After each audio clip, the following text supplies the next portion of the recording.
Hello. তো আমি কিছুদিন আগে বলেছিলাম আমাকে কলকাতা থেকে প্রচুর ভয় লাগে। কলকাতা যেতে, কলকাতার মানে নাম শুনলেই আমার হাত পা কাঁপতে শুরু হয়ে যায়। আজ পর্যন্ত যতবার গেছি, কোনোদিনও আমি হাওড়া ব্রিজ থেকে বেশি যাইনি। হাওড়া ব্রিজে পা দিয়ে ব্যাক টু হোম। তো কিন্তু এখন আমি নিজের এই ভয়টাকেও জয় করে নিয়েছি, কঙ্কর করে নিয়েছি। তো বলবোটা এ ব্যাপারে। তো স্যার, বন্ধুদের সাথে আমি যাচ্ছিলাম একটা জায়গায় ঘুরতে, মৌসুমি আইল্যান্ড। মৌসুমি না মৌসুমি জানি না, বাট মৌসুমিটা ভালো লাগে বলতে। তো যাচ্ছিলাম, এবার আমাদের বেরাতে প্রচুর দেরি হয়ে গিয়েছিলো। বাড়ির মধ্যে ভিডিও বানাচ্ছি, একটু আস্তে আস্তে বলছি ওই জন্য। তো আমাদের বেরাতে প্রচুর দেরি হয়ে গেছিলো, সব ট্রেন মিস হয়ে গেছে। এবার হাওড়ায় নেমে আমরা ছুটছি। আমাদেরকে এটা খেয়াল নেই যে এটা কলকাতা। আমার সেটা তখন মনে নেই যে এটা কলকাতা, যেখান থেকে আমাকে ভয় লাগে, প্রচুর ভয় লাগে। হাওড়াতে নেমেই আমরা ছুটছি 3 জন মিলে। বাসে চড়লাম, কিছু ফিল হচ্ছে না। বাসে চেপে এবার কলকাতার মধ্যে দিয়ে যাচ্ছি আস্তে আস্তে করে। সেই রাস্তাগুলোর মধ্য দিয়ে যেখান থেকে মানে আজ পর্যন্ত নাম শুনেছি, সেই এমজি রোড, কলেজ স্ট্রিট, সেই পুরো তার মাঝখান দিয়ে যাচ্ছি।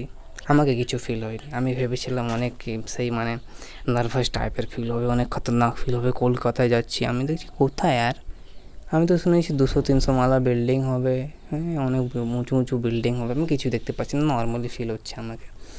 তো মানে একটা এর মধ্যে পড়ে গিয়েছি না তখন। আর যদি 1-2 মিনিট লেট হয় আমাদের ট্রেন ছেড়ে যাবে, পুরোপুরি ডাইরেক্ট ট্রেন। তো ওই জন্য কিছু ফিলই হয়নি এই জন্য। এবার শিয়ালদাতে নেমে স্টেশনেও জানিনি, একটা দিদির পিছনে পিছনে যাচ্ছি, সে ব্যাগ নিয়ে যাচ্ছে, তার পিছনে পিছনে আমরাও যাচ্ছি স্টেশনে। তো আমরা জানি না কোথায় স্টেশন।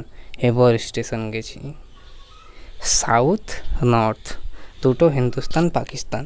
সে শিয়ালদার সাউথে যদি নর্থ আছে কলকাতায়, তো সাউথ আছে সত্যি সত্যি সাউথে, এত দূরে ছুটাছুটি করে গেছি, ট্রেন মিস। তো গল্পটা এই কারণে শোনালাম আপনাদেরকে যে আমার যে একটা ভয় ছিল কলকাতা থেকে, সেই ভয়টা আর এখন নেই। একটা ভয় আমার কঙ্কার হয়ে গেছে।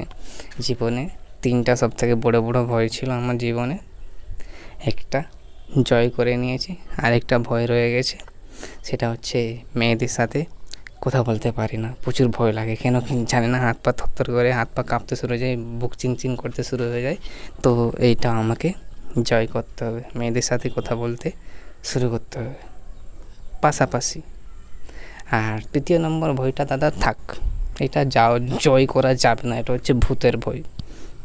বাই বাই, টেক কেয়ার, খোদা হাফেজ, লিভ লাইফ এভরিবডি। তো